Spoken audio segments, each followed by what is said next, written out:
Hello student, welcome to Reliance academy. आज हम शुरू करेंगे new chapter complex number and quadratic equation. तो ये क्वाड्रेटिक इक्वेशन आपने 10th स्टैंडर्ड में सुना होगा, सॉल्व किया होगा, उसकी दो सॉल्यूशन आते थे। कॉम्प्लेक्स नंबर क्या है, इसकी ज़रूरत क्यों पड़ी, आइए हम देखते हैं।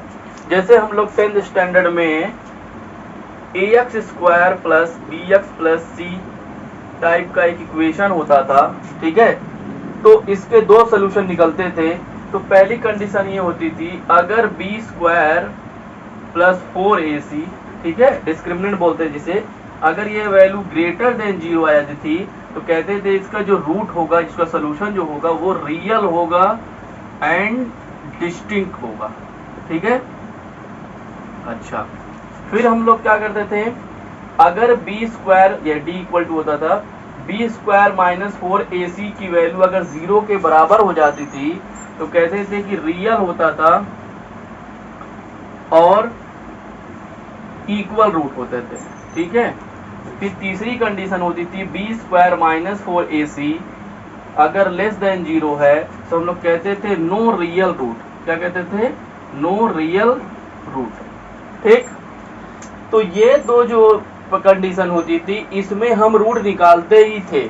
जो क्वाड्रेटिक फार्मूला होता था x equal to minus b plus minus under root b square minus 4ac upon 2a। इसकी हेल्प से अगर वैल्यू 0 से ग्रेटर आ जाए या 0 के इक्वल आ गए तो हम रूट निकालते ही थे। लेकिन जब ये कंडीशन आती थी, सपोज करो बी स्क्वायर माइनस 4ac क्या है, 0 से कम, माइनस में आ गया, तो यही तो वैल्यू है। देखिए, तो ये वैल्यू सपोज करिए हमने कुछ सॉल्व किया ऐसे करके और ये वैल्यू आ गई निगेटिव -3 और अपॉन समथिंग है, चलिए ये b की वैल्यू ऐसे कुछ है, ठीक है।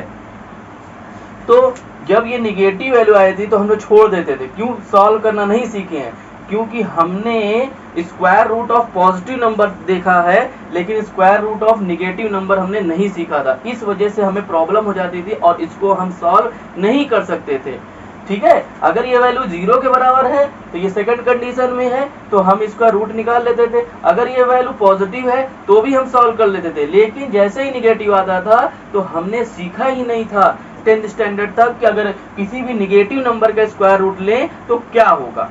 तो इस प्रॉब्लम को दूर करने के लिए -i1 की स्क्वायर रूट ऑफ -1 की वैल्यू क्या दिया गया, i नाम दिया गया, जिसे एक ग्रीक लेटर में i है। ये i ऐसे समझे, ये है क्या क्या बोलते हैं इसे, आयोटा बोलते हैं, ठीक है ना, आयोटा, ठीक। तो ये जो वैल्यू है square root of -1 equal to i iota बोला गया, ये सारी प्रॉब्लम को हमारे दूर कर देता था। क्योंकि अब देखिए, जब भी negative square root of negative number आएगा तो उसकी वैल्यू आसानी से निकाल सकते हैं। जैसे सपोज करिए ये वैल्यू आ गई -3। 10th स्टैंडर्ड तक हमें इसके बारे में नहीं पता था तो इसको सॉल्व ही नहीं कर सकते थे। किसी किसी बच्चों के दिमाग में आ रहा होगा, सर ये क्यों नहीं निकल सकता है, ये जो -3 है ये तो निकाल सकते हैं। या सपोज करिए मान लिया हमने लिख दिया -9, तो कोई बच्चा कहेगा सर इसको निकाल के -3 कर दीजिए, वेरी इजी। नो, ये रॉन्ग है। क्यों रॉन्ग है? देखिए, रॉन्ग इसलिए है कि यहाँ पे जो भी होता है वो पेयर बना के निकलते हैं। तो देखिएगा -3 × 3 क्या कब बाहर आ सकता है? नहीं आ सकता है ना। इस वजह से -9 की वैल्यू -3 नहीं होती है। 9 की वैल्यू जो है, हम लोग दो वैल्यू हमेशा लिखते थे, एक लिखते थे 3 और एक वैल्यू लिखते थे -3। क्यों लिखा जाता था? क्योंकि 9 जो बना हुआ या 3 × 3 का रहा होगा पेयर, या तो -3 × -3। इस वजह से एक बार प्लस लेते थे, एक बार माइनस लेते थे। लेकिन ये ध्यान रखिए, कभी भी रूट में -9 की वैल्यू -3 नहीं होती है, ठीक। ये बात समझ में आ गई? अच्छा, अब देखिए इसकी वैल्यू है तो इसको हम लिख सकते हैं 9 × -1। बोलिए, अब ये वैल्यू क्या होती है, 3 हो जाएगी, +-3 बोले, और ये वैल्यू क्या है कि i, तो यानी फाइनली ये आ गया 3i हो गया। तो ये जो प्रॉब्लम थी कि स्क्वायर रूट में नंबर होंगे तो वो निकलेंगे कैसे, ऐसे आ जाएगा। इस तरह से हम कोई भी नंबर लिख सकते हैं। सपोज करिए -16 लिखा तो आ जाएगा +-4i। मान लिया हमने लिख दिया -√3 तो ये हो जाएगा √3 × i। तो ये जो negative square root of negative number था, उस प्रॉब्लम को इस की हेल्प से, आयोटा की हेल्प से सॉल्व कर लिया गया। बात करते हैं कि कॉम्प्लेक्स नंबर क्या है। हमने ये जाना, देखिएगा, अगर कोई नंबर a प्लस IB रूप में रिप्रेजेंट कर सके, इस फॉर्म में लिख सके, तो वो नंबर हमारा कॉम्प्लेक्स नंबर हो जाएगा। क्या कहा हमने, z एक कॉम्प्लेक्स नंबर का सिंबल दिया गया है, a प्लस IB रूप में जो नंबर को आप रिप्रेजेंट कर सकें वो नंबर हमारा कॉम्प्लेक्स नंबर होता है। अब देखिए, जैसे सपोज करिए हम कुछ नंबर ले रहे हैं और इसको हम लिखना चाह रहे हैं इस फॉर्म में, ठीक है। जैसे हमने एक नंबर लिया सिर्फ 5, ठीक, तो 5 आप जब लिखेंगे तो 5 क्या है, एक रियल नंबर है, ठीक है। तो 5 प्लस इसको लिख सकते हैं 0 इंटू आई, तो यानी कि 5 क्या बन गया, एक कॉम्प्लेक्स नंबर बन गया, ठीक। अच्छा, मान लिया हमने ले लिया -√2, -√2 can be written -√2 plus 0 into i. देखिए वही फॉर्म में दिख रहा है, ये भी कॉम्प्लेक्स नंबर है। तो ये जो पार्ट होता है इसमें, ये पार्ट, इसे हम बोलते हैं रियल पार्ट। क्या बोलते हैं, रियल पार्ट। और जो ये पार्ट होता है इसे बोलते हैं हम इमेजिनरी पार्ट, इमेजिनरी पार्ट, ठीक। तो इसको लिखते कैसे हैं, रियल पार्ट को, इमेजिनरी पार्ट को, देखो REZ मतलब real part of Z, A हो जाता है, और इसको लिखते IMZ यानी कि इमेजिनरी पार्ट को B, ठीक है। तो कहने का मतलब complex number actually real part and imaginary part से मिलके बनते हैं, तो ऐसे नंबर को हम कॉम्प्लेक्स नंबर कहते हैं। और जिसका फॉर्म क्या होता है, A प्लस IB। अब देखिए, हम लोग कभी कॉम्प्लेक्स नंबर का यूज ही नहीं होता है, 10th स्टैंडर्ड तक नहीं यूज होता है, लेकिन 5 अपने आप में क्या है, एक कॉम्प्लेक्स नंबर है, क्योंकि सबसे बड़ा नंबर जो होता है कॉम्प्लेक्स नंबर होता है। अब देखिए 5 नेचुरल नंबर है, होल नंबर है, रेशनल नंबर, इंटीजर है, तो रियल नंबर तो है ही है वो, तो क्या ये कॉम्प्लेक्स नंबर नहीं हो, क्योंकि देखिए ध्यान से, जो कॉम्प्लेक्स नंबर है वो रियल पार्ट और इमेजिनरी पार्ट से मिल के बनता है, यानी ये फॉर्म में है, तो 5 को लिख सकते हैं 5 प्लस 0i, ठीक। अच्छा, अब हम कॉम्प्लेक्स नंबर का जो है देखते हैं, कॉम्प्लेक्स नंबर कुछ एग्जांपल, जैसे 2 प्लस 3i, ये कॉम्प्लेक्स नंबर है। -4 -√2i, ये कॉम्प्लेक्स नंबर है। क्यों, क्योंकि ये वाला रियल पार्ट है, ये इमेजिनरी पार्ट है। इमेजिनरी पार्ट कौन होगा, जो i के साथ होगा, ठीक है। देखिएगा, सिर्फ 7 लिख दिया, 7 भी है, क्यों, 7 को लिख सकते 7 इंटू 0। बात समझ में आ रही, कॉम्प्लेक्स नंबर सबसे बड़ा नंबर है, ठीक है। अब हम लोग जो रियल नंबर में देखते हैं वो होता क्या होगा, होता यही होगा कि इस केस में अगर b को 0 कर दिया जाए तो z किसके बराबर हो जाएगा, a के बराबर हो जाएगा, ठीक है। इफ b इक्वल टू 0 तो z इक्वल टू a मतलब रियल, तो इसी को बोलते हैं pure real number, pure real number. और यही समझिए कि यही प्योर जो रियल नंबर है, क्योंकि इमेजिनरी पार्ट नहीं है इसमें, तो यही नंबर हम लोग पढ़ते आ रहे हैं, यही रियल नंबर होता है, ठीक है। अगर यहाँ पर a की वैल्यू 0 हो जाए तो z इक्वल टू होगा IB फॉर्म में, यानी यह है प्योर इमेजिनरी नंबर, ठीक है। जैसे सपोज करें कोई एग्जांपल ले लें, इसमें 3i 4i -√2i, इसमें लेना है प्योर इमेजिनरी में, लिख सकते हैं 1 2 -√2 7, ये प्योर रियल नंबर है, और यही हम लोग पढ़ते आ रहे हैं। यानी बात समझ में आ गई, कॉम्प्लेक्स नंबर कैसे होते हैं, a प्लस IB फॉर्म में होते हैं, जिसमें रियल पार्ट और इमेजिनरी पार्ट से मिलकर बना होता है। इसी वजह से ये नंबर जो है आपका रियल नंबर से भी बड़ा नंबर है। यानी जितने भी रियल नंबर हैं उन सभी नंबर को आप इस फॉर्म में लिख सकते हैं, ठीक है ना, इस फॉर्म में लिखा जा सकता है। क्वाड्रेटिक इक्वेशन को सॉल्व करने में बड़ी हेल्प मिलती है। जैसे सपोज करिए आ गया x² प्लस 9 इक्वल टू 0, तो x² इज इक्वल टू क्या हो गया हमारा -9। तो हमने जो आयोटा पढ़ा उसकी हेल्प इसमें है, x इज इक्वल टू क्या आ जाएगा, अंडर रूट में -9।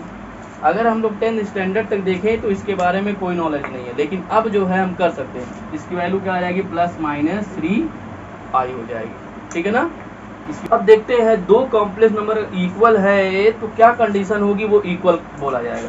जैसे z1 इक्वल टू अगर z2 के है, ठीक है, दो कॉम्प्लेक्स नंबर है, तो ये जो है a प्लस सपोज करो IB फॉर्म का है, और दूसरा क्या है C प्लस ID फॉर्म का है। तो दो कॉम्प्लेक्स नंबर तभी इक्वल हो सकते हैं, याद रखिएगा, जब उनके रियल पार्ट इक्वल होंगे और इमेजिनरी पार्ट जो है इनके इक्वल होंगे। यानी कि दो कॉम्प्लेक्स नंबर के इक्वल होने के लिए रियल पार्ट उसके इक्वल होने चाहिए और इमेजिनरी पार्ट इक्वल होने चाहिए। देखते हैं एक क्वेश्चन इस पे दिया हुआ है 4x plus i 3x minus y equal to 3 plus i minus 6। तो कह रहा है कि इसकी x और y की वैल्यू बताइए। ठीक है, तो x और y की वैल्यू बताना है। देखिए क्या करेंगे, अगर ये इक्वल है तो क्या होना चाहिए, रियल पार्ट के इक्वल। तो देखिएगा यहाँ से इसमें रियल पार्ट ये है और इसमें रियल पार्ट ये है, तो 4x की वैल्यू आ जाएगी 3। इमेजिनरी पार्ट क्या है इसमें, देखिएगा ये पार्ट है 3x minus y equal to minus 6। इसको सॉल्व करेंगे, x की वैल्यू 3/4 आ गई, ये हमारा रियल पार्ट हो गया। अच्छा यहाँ पे देखिए इसकी वैल्यू को यही यूज कर 3 into 3/4 minus y equal to minus 6। ठीक है, तो 3 3 जा 9/4 और इसको इधर लाएंगे प्लस 6, वाई को उधर भेज देंगे। ठीक, तो 4 6 जा 24 और ये 9 33/4, ये y की वैल्यू है। बात करते हैं अलजेब्रा ऑफ कॉम्प्लेक्स नंबर। देखिए जब भी हम कोई नई चीज शुरू करते हैं तो algebra of complex number, algebra of numbers देखते हैं। जैसे मान लिया हम लोग मैट्रिक्स शुरू करते थे तो मैट्रिक्स के बारे में नॉलेज नहीं था, तो हम लोग उसका एडिशन देखते थे, सब्ट्रैक्शन देखते थे, मल्टीप्लिकेशन देखते थे। ठीक है, तो हम बात करते हैं कि जैसे कॉम्प्लेक्स नंबर में अगर दो कॉम्प्लेक्स नंबर हो तो उसका एडिशन क्या होगा, सब्ट्रैक्शन क्या होगा, उसके बारे में बात करते हैं। देखिएगा अगर दो जो है कॉम्प्लेक्स नंबर है, एक z1 इक्वल टू सपोज करो 2 प्लस 3i है और दूसरा कॉम्प्लेक्स नंबर है z2 equal to 4 minus 5y है। अगर इसको आपको ऐड करना है, दो कॉम्प्लेक्स नंबर के एडिशन के लिए शर्त ये है कि उसका रियल पार्ट रियल से ऐड होगा, यानी कि 2 प्लस 4 होगा। ठीक है, और इमेजिनरी पार्ट इमेजिनरी से ऐड होगा, यानी हो जाएगा प्लस 3 माइनस 5 और ये आई हो जाएगा। ठीक, तो आंसर क्या आएगा, ये 6 माइनस 2i। ठीक है, तो क्या बताया एडिशन के लिए कि उसका रियल पार्ट रियल में ऐड होगा और इमेजिनरी पार्ट इमेजिनरी में ऐड होगा, तो ये आंसर हो गया। तो पहला देखते हैं क्लोजर लॉ। तो क्लोजर लॉ में यही होता है कि अगर दो कॉम्प्लेक्स नंबर ले लें, अगर सपोज करो एक z1 ले लिया और एक z2 ले लिया, अगर इन दोनों को ऐड करते हैं तो जो रिजल्ट आएगा वो भी कॉम्प्लेक्स नंबर होगा। तो इस केस में ये क्लोजर लॉ को फॉलो करता है। हमने सीखा है ना कि अगर z1 z2 को ऐड करते हैं तो ये भी जो तैयार हो रहा है वो भी तो कॉम्प्लेक्स नंबर है, तो इसका मतलब ये क्लोजर लॉ को फॉलो करेगा। ठीक, अच्छा दूसरी प्रॉपर्टीज है कि कम्यूटेटिव लॉ। अगर दो कॉम्प्लेक्स नंबर ले ले z1 प्लस z2 तो हमेशा आपका z2 प्लस z1 के इक्वल होगा, यानी कि उसको इंटरचेंज कर दे तो ये फॉलो करता है। ठीक, इसी तरह से एसोसिएटिव में क्या होता है, अगर 3 कॉम्प्लेक्स नंबर ले लें तो पहले दो को ऐड करिए, तीसरे को बाद में ऐड करिए और इसमें दूसरे तीसरे को ऐड करिए और फिर पहले को ऐड करिए, तो ये हमेशा इक्वल होगा। तो ये एसोसिएटिव लॉ को होल्ड करेगा।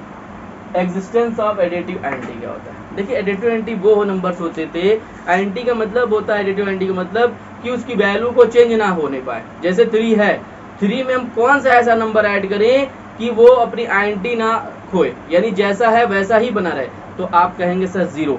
ठीक है, मल्टीप्लिकेशन केस में 3 का कौन सा ऐसा नंबर है हम मल्टीप्लाई करें वही नंबर रहे, यानी वो अपने एंटी को खोए ना, तो क्या होगा 1। 3 इंटू 1 क्या हो जाएगा 3, तो 1 जो है मल्टीप्लिकेटिव एंटी होती है और यहाँ पे और 0 क्या होता है, एडिटिव एंटी होती है। तो इसी तरह से कॉम्प्लेक्स नंबर में भी है, अगर z एक नंबर है, ठीक है, और दूसरा नंबर 0 है, ठीक, 0 मतलब इस टाइप का होगा 0 प्लस 0i टाइप का। अगर इसको आप ऐड करते हो तो आपको z ही मिलेगा, यानी जो कॉम्प्लेक्स नंबर है वही रहना है। तो यानी यहाँ पे 0 क्या होता है, एग्जिस्टेंस ऑफ एडिटिव एंटी होता है। इनवर्स केस में, एडिटिव इनवर्स केस में ये होता था कि जब कोई नंबर में अगर हम एक उसका जो है इनवर्स ऐड कर दे तो उसी की एंटी मिल जाए। जैसे z एक नंबर है, a प्लस आई बी है और माइनस z एक नंबर ले रहे हैं तो minus a minus i b है। अगर z प्लस आप z प्लस माइनस z करेंगे तो आएगा 0, यानी कि उसी की आइडेंटिटी दे दे रहा है, यानी कि ये इनवर्स को भी फॉलो करता है। नेक्स्ट लेक्चर में हम लोग और जो है आगे इस पे बात करेंगे।